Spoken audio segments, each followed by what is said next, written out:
It's Monday, July 18th, 2022. I'm Jackson Bird. Today, heat waves around the world are so extreme this week that one of them matches a projected forecast for 2050. Plus, MIT engineers have found a more efficient method for boiling water. And the winners of the World Emoji Awards, as well as all the new emojis drafted to hit Unicode 15 in September. Here's some cool stuff for your ride home. Substantial heat waves are baking parts of Western Europe, Central Asia, and the central U.S. this week, contributing to wildfires, killing hundreds, and straining resources in many places that simply were not built for these high temperatures. About a dozen locations from Western France up into the UK saw all-time record high temperatures today, with dozens more breaking daily or monthly record highs. Various maps showing high-temperature anomalies over time in Europe and around the world are truly gobsmacking. Now, while the heat wave in the central U.S. will be stifling and still deadly, the majority of towns and households there have experienced these temperatures before. In the United Kingdom, it's a different story. You might have seen a lot of headlines saying how England is expected to hit 40 degrees Celsius for the first time since weather records started being kept. That's 104 degrees Fahrenheit, which might not sound too hot to some Americans, or at least not unprecedented, but here are a few things to keep in mind. First, the closest the country has ever come to that record-breaking 40 degrees Celsius was 38.7 back in 2019. That's just over 101 degrees Fahrenheit. And even the notorious UK heatwave of 1976 topped out at 35.9, or 96.6 degrees Fahrenheit. A typical non-heatwave July afternoon in the United Kingdom, according to the Washington Post, would be in the low 20s Celsius, or mid-70s Fahrenheit. Pretty nice weather, and it makes sense when you remember how far north the UK really is. London's latitude is slightly north of Calgary. So yeah, 104 degrees Fahrenheit is very atypical, and crucially, less than 5% of UK households have air conditioning. Less than 5%. You know, it's one thing to maybe chuckle a little at Brits finding 80-degree weather to be too stifling, but quite another to suggest they're overreacting when they don't have the same resources common in the US to safeguard against the heat. Though one of their own members of parliament did just that, calling his constituents snowflakes and cowards for worrying about the heat. And this was after the government issued their first ever red heat warning. Now, another warning that's caused a bit of a stir online is a projected forecast that the UK's Met Office made in 2020 that sought to show what a typical forecast might be in 3 decades. A forecast for July 23rd, 2050. Now, on Friday, atmospheric scientist Simon Lee took to Twitter to point out how that hypothetical July 2050 forecast is weirdly almost identical to the actual forecast for this coming Tuesday. Yikes. Now, while a lot of people quickly interpreted that to mean that we have arrived at a doomsday climate emergency scenario 28 years early, Lee and others were quick to clear that up. He followed up his initial tweet by saying, quote, "To clarify, I don't think you can interpret this as climate change occurring faster than anticipated. Climate models have shown that 40 degrees Celsius is possible in the UK in the current climate. Just very rare. My point is that what's coming on Tuesday gives an insight into the future." End quote. In other words, Tuesday's forecast is still an anomaly, a deadly, record-breaking anomaly, but an anomaly nonetheless. The 2050 forecast is a peek at what might be normal in 28 years. And Met Office climate attribution scientist Dr. Nikos Christidis said in a statement, quote, "In a recent study, we found that the likelihood of extremely hot days in the UK has been increasing and will continue to do so during the course of the century, with the most extreme temperatures expected to be observed in the southeast of England. Climate change has already influenced the likelihood of temperature extremes in the UK. The chances of seeing 40 degrees Celsius days in the UK could be as much as 10 times more likely in the current climate than under a natural climate unaffected by human influence. The likelihood of exceeding 40 degrees Celsius anywhere in the UK in a given year has also been rapidly increasing. And even with current pledges on emissions reductions, such extremes could be taking place every 15 years in the climate of 2100. End quote. So it's not the horrifying scenario some headlines are making it out to be, but it is still not good at all. And the situation is pretty dire on the continent as well. Portugal topped 47 degrees Celsius or 116 degrees Fahrenheit on Thursday. France, Greece, Spain, and Portugal are all currently trying to control multiple wildfires that are displacing thousands and killing emergency personnel. The heat waves are not at all helping attempts to get the wildfires under control. This is what the world looks like when average world temperatures have risen just 1 degree Celsius over pre-industrial levels. It never sounds like much when we talk about the need to stop global temperatures from rising more than 2.4 degrees Celsius, but this is the reality of those temperature increases. Much more extreme temperature increases in our day-to-day lives, much more extreme weather situations. Even if we hit those super ambitious climate goals, summers like this, or really more like that 2050 projection, are certainly ahead. And if we fail to meet those goals, well, it's a tough reality to grapple with. And on that rather grim note, I'm dropping a couple of links in the show notes about how to stay safe during heat waves. Even though some folks, like that MP in England, like to think that we just need to buck up during heat waves, they do remain extremely dangerous. By some accounts, the most dangerous of extreme weather events, particularly because their danger can be sneaky. People don't tend to prepare for them in the same way they might a tornado or a hurricane, and symptoms of heat stroke or dehydration can sneak up on you. If you don't have air conditioning in your home, try spending some time somewhere that does. A lot of towns designate public libraries or gymnasiums as cooling centers during heat waves, or if you've got the cash, you can go somewhere like a movie theater.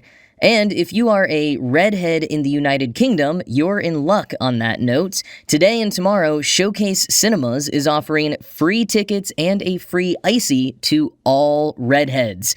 As Yahoo News UK reminds us, quote, "Those with red hair can struggle in high temperatures due to having 2 copies of a variant of the MC1R gene, which affects the type of melanin pigment they produce, leading to freckles, pale skin, and a strong tendency to burn in the sun." End quote. So, nice one, Showcase Cinemas, looking out for all the gingers.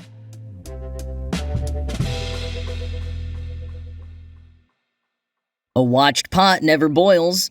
If you put a frog in boiling water, it jumps right out, but if you put it in before the water starts boiling, it won't notice before it's too late. We have tons of aphorisms about how long it takes to boil water, but MIT engineers might be rendering those aphorisms even more inaccurate than they already were, with a breakthrough in boiling water more efficiently. So there are 2 key parameters involved in the boiling process: the heat transfer coefficient, or HTC, and the critical heat flux, or CHF. Usually, if you try to improve one, the other gets worse. Lead author Young-Sup Song explains, quote, "Both parameters are important, but enhancing both parameters together is kind of tricky because they have intrinsic trade-offs. If we have lots of bubbles on the boiling surface, that means boiling is very efficient. But if we have too many bubbles on the surface, they can coalesce together, which can form a vapor over the boiling surface. And if we have vapor in between the surface and the water, that prevents the heat transfer efficiency and lowers the CHF value." End quote. So, in a study recently published in Advanced Materials, Song and others devised 3 different surface modifications. Quoting Science Alert, "First, a series of microscale tubes are added. This array of 10 micrometer-wide tubes, spaced about 2 millimeters apart, controls bubble formation and keeps the bubbles pinned to the cavities. That prevents a vapor film from forming. At the same time, it reduces the concentration of bubbles on the surface, reducing boiling efficiency. To tackle that, the researchers introduced an even smaller scale treatment as the second modification, adding bumps and ridges just nanometers in size within the surface of the hollow tubes. That increases the available surface area and promotes evaporation rates. And lastly, the microscale cavities were housed in the center of a series of pillars on the material surface. These pillars speed up the drawing off process for the liquid by adding more surface area. In combination, the boiling efficiency is significantly increased. And as the nanostructures also promote evaporation under the bubbles and the pillars keep up a steady supply of liquid to that bubble base, a layer of water between the boiling surface and the bubbles can be maintained, enhancing the maximum heat flux. End quote. It is a pretty cool proof of concept, but the team acknowledges it isn't scalable in its current form. Further research and experimentation will need to be conducted to figure out how it could one day be used in commercial industries, and there are a number of applications if they work it out. At first, it doesn't just have to be water. The same technique could apply to different liquids, and really any method that decreases the energy required for such a common and everyday task is good news. SciTech Daily also offers as an application the thermal management of electronic devices, saying, quote, an area that is becoming more important as semiconductor devices get smaller and managing their heat output becomes ever more important, end quote. Which, yeah, if water for my tea can boil more quickly, that's kind of cool, but if we can prevent phones and computers from overheating and catching fire, that would be even better.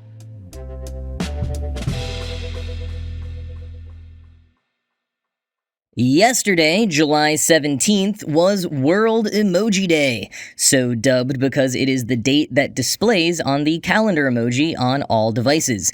Previously, they each had their own separate date, usually an Easter egg like the date that the company was founded, but now they are all July 17th. Emojipedia founded and runs the primary celebrations for World Emoji Day, including the World Emoji Awards, which are voted on by the public. This year, the award for Most Popular New Emoji, that is, from the lineup of emoji introduced to major platforms in the year prior, went to the face holding back tears. This was a newer variation on one of the existing ones. Now, one of my most used new favorites came in third place, the melting face. I really like this one. It's so good, and I especially like that it kind of breaks the bounds of typical emojis spatially. And apparently, a lot of other people like it too because that melting face emoji had another moment to shine. It took home the award for Most 2022 Emoji, the emoji that people determined most defined the vibe of the year, a melting face. Pretty impressive for a brand new emoji to define a time so well. Now, meanwhile, the Lifetime Achievement Award went to the classic red heart. Emojipedia says that this award goes to, quote, some of the most popular and significant of all the emoji that we see across our texts and social messaging every day, whether old or new, end quote. And they referred to the red heart emoji as, quote, one of the most enduring emojis there is, end quote. The enduring power of love indeed. Now that leads me into the final award in more ways than one. The fourth category in the World Emoji Awards is Most Anticipated Emoji. So these come from the draft emoji candidates for the year. These technically will not be officially announced until September with Unicode 15, so they might not all make it in, but most of them typically do. And the winner of the Most Anticipated Emoji went to the simple pink heart. Love really is, actually, all around. Now, if you're like me, you might have thought, wait, didn't we already have a pink heart? Well, sort of. There are a few pink hearts doing things like beating, growing, sparkling, and being wrapped in a ribbon. But even though we've got a whole rainbow lineup of plain red, orange, yellow, green, blue, purple, black, brown, and white simple heart emojis, there is not a plain and simple pink one. But that will likely change come September, and people are way more excited about it than I would have thought. Emojipedia notes that it's been one of the most discussed absences on the emoji keyboard for years, and one of the site's most popular emoji requests since 2016. In addition to a simple pink heart, Unicode 15 will likely also see the addition of a light blue heart and a gray heart. This year's lineup is also the smallest number Unicode has ever recommended at one time, with just 31 emojis compared to 112 in 2021 and 334 in 2020. Now, part of that is due to the lack of new people emojis in this draft. The numbers really add up fast when you have 6 to 18 different versions for every emoji to accommodate genders and skin tones. So without those people emojis, some of the standout additions in Unicode 15 include a jellyfish, a moose, maracas, the Wi-Fi symbol, the symbol for the Sikh faith, a pea pod, a hyacinth, a hairpick, some angel wings, and more. I continue to be surprised by the enduring power of the emoji. I really would have bet on the emoji fad ending around 2013, so I guess what do I know? Emojipedia noted last week that emoji use on Twitter has in fact reached a 10-year high. Emoji use just keeps on going up and up. And that finding has me all face with open mouth emoji.